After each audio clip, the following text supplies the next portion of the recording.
Hi there, my name is Paige and thank you for clicking on this video.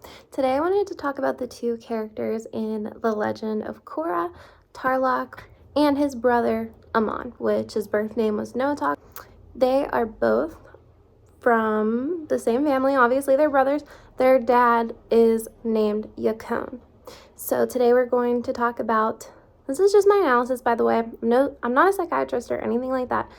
This is just a girl watching Korra and wanting to talk about it because it's a great show and who wouldn't.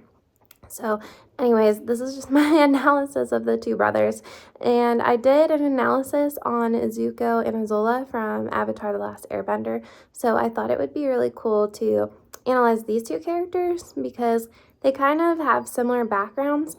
But these two brothers, although they were separated, they also kind of went down the same path, unlike Zuko and Azula, because we see later on in Avatar The Last Airbender how much Zuko changes his character and decides to go down a different path, not a destructive one like Azula. Starting with Tarrlok, I had a bad feeling about him from the start. I think it's important to always kind of trust your instincts on people.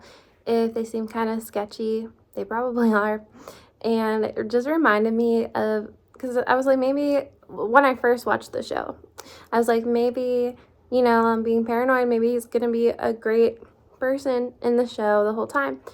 But it just reminded me of when Sokka had a gut instinct about Jet, and he was right. So I was right about Tarrlok.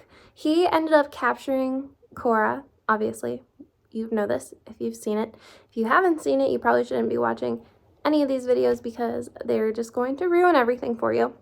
So we know that he captured Korra, and this was because he said basically he just wanted to rule Republic City and didn't want Avatar Korra getting in the way. He wanted all the attention and all the credit for this great city to himself. My favorite character in The Legend of Korra is Korra, and I love Eska. She's crazy and toxic, but she's one of my favorite characters.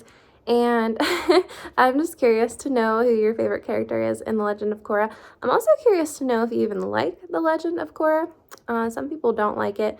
I absolutely loved it. I thought it was great. Obviously not as good as Avatar, but so close. So we know that that's why he captured Korra's, because he wanted all the power and all the attention basically to himself.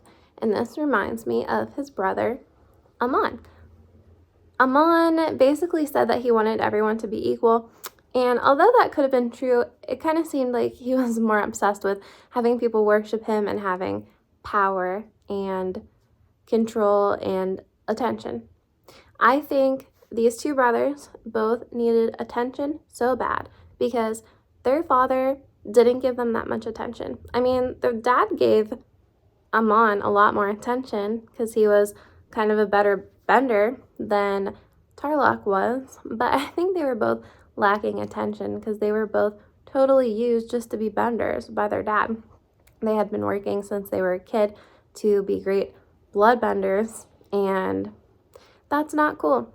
So Yakone is obviously a horrible father. These two were worked since they were children to live up to their father's very high standards, and this obviously left some severe damage. This is why they went down really bad paths. Both of them decided to go down bad paths. Although if you're raised by somebody like Yakone, I'm sorry, that sounds absolutely horrible, but you know, it's still up to you to choose what path you go down. That's what we were talking about with Azula and Zuko. Although they were both raised by the same horrible father, Azula she chose to go down a bad path, and Zuko chose to be a much better person and change the whole world. So although Yakone is to blame for how these two were raised, it's still their own faults that they went down a bad path. But I think that they both went down these paths was because they were obviously lacking attention, but I think they also really needed to feel in control. I think Amon needed to feel in control, and Tarrlok needed to feel in control. Tarrlok wanted to control the whole city himself, basically, and Amon wanted to control the whole city himself almost, basically, too, because he just wanted to wipe out all the benders and kind of be worshipped, it seemed like. I think that this kind of stems from not having any control whenever they were a child, because, you know, the dad, Yakone, he really made them work, and they had no say in it. I mean, they said a couple of times, well, at least Tarrlok said that he didn't want to hurt animals doing blood bending, and he didn't want to do that anymore.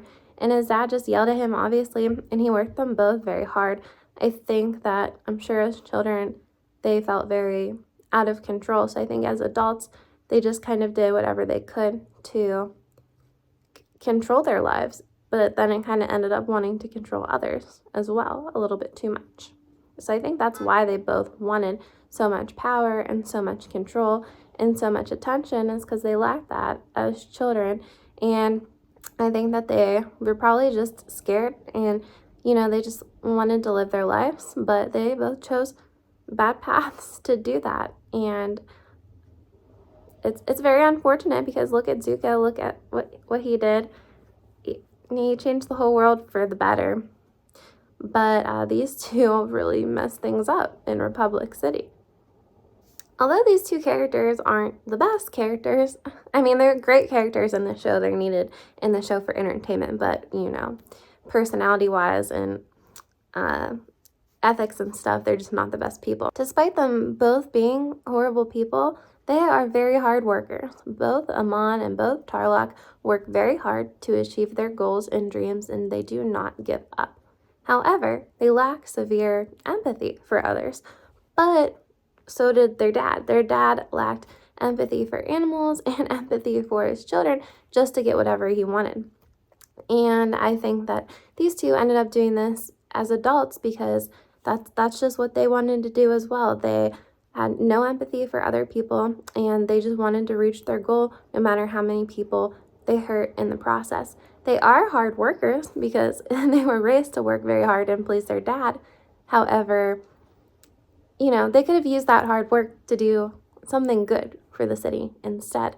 And they both worked very hard. And Tarrlok did capture Korra, and Amon did end up taking Korra's bending away at one point. So I guess you could say that they achieved a lot of things. However, they just didn't care about anybody in the process. They only cared about themselves and reaching their own goals. But they're definitely not slackers or lazy or anything like that. Their dad taught them to be good, hard workers, to prove themselves. Both of these brothers lie very frequently to get whatever they want. And I looked up online why people lie so much, and some of the answers I read were because they feel out of control, or because they have a low self-esteem. But I think that also they just lied to get whatever they wanted, and they didn't care about hurting anybody in the process. And I mean, Tarrlok obviously saw Korra as a huge threat. He lied to Tenzin and all his friends and everyone just so they would think that he's a great person.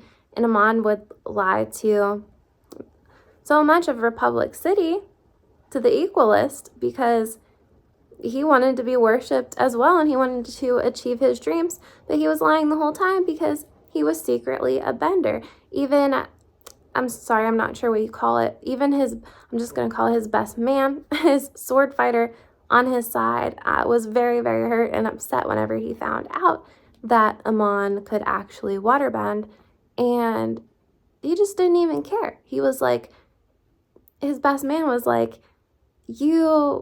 I've been by your side this whole time. You totally betrayed me. How can you be a bender?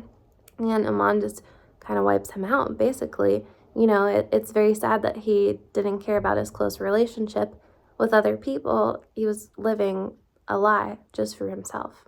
Back to the low self-esteem thing, though, if that is why they were lying frequently, I can definitely see how Tarrlok specifically would have low self-esteem because he was always compared to his brother, and his brother was a better bender in his dad's eyes. So I can definitely see how he would grow up with low self-esteem, for sure. At the end of the day, I think they both still wanted a family or some sort of family dynamic, because when they were on the boat at the end, and Tarrlok, we'll just say, ended things, he wanted to end things with his brother, I think. I think obviously he wanted his brother to go down with him because of all the pain and suffering that he caused, but I think that he just wanted his brother to be by his side. And Amon said that he was happy to have his brother back on his side as well. I'm not sure if he really meant that or if he was just kind of using Tarrlok. But regardless, I think both of them wanted some sort of family or some sort of connection with other people because their family was totally torn apart when they were children. And they both had a lot of followers and they both wanted attention and control. But, they needed other people to help them with that. And I think that just made them feel better about themselves, just having people around and having somewhat of a family because they never got to have that in their childhood. I think naturally because of Azula and Zuko's dad in Avatar: The Last Airbender, and then Tarrlok and Amon's dad in The Legend of Korra, all these people basically are programmed to go down a bad path because of their father, because that's what their father chose for them. However, it is still up to them to choose what path they do go down. So I think that's the lesson. At the end of the day, I feel like Avatar and Legend of Korra have so many lessons in just one episode. I feel like you could watch one episode, I feel like, and get so much life advice. Sometimes somebody quotes something in the show or something happens, and I have to pause it and just really think about it for a minute because you can just learn so much by watching this show. I know this was kind of a short analysis, but I thought it was an important one, obviously, and these two characters are very interesting, so I wanted to talk about them. Whenever I was thinking about this, though, I don't know why this popped in my head. I think that Eska and Zuko would have been a good couple. She obviously wouldn't have been a good girlfriend because she's pretty toxic, but I could just see them if they were, together during the same time period. I could see them dating. That's it. Thank you for watching this video. I hope you have a good rest of your day. Pikachu also says, peace out.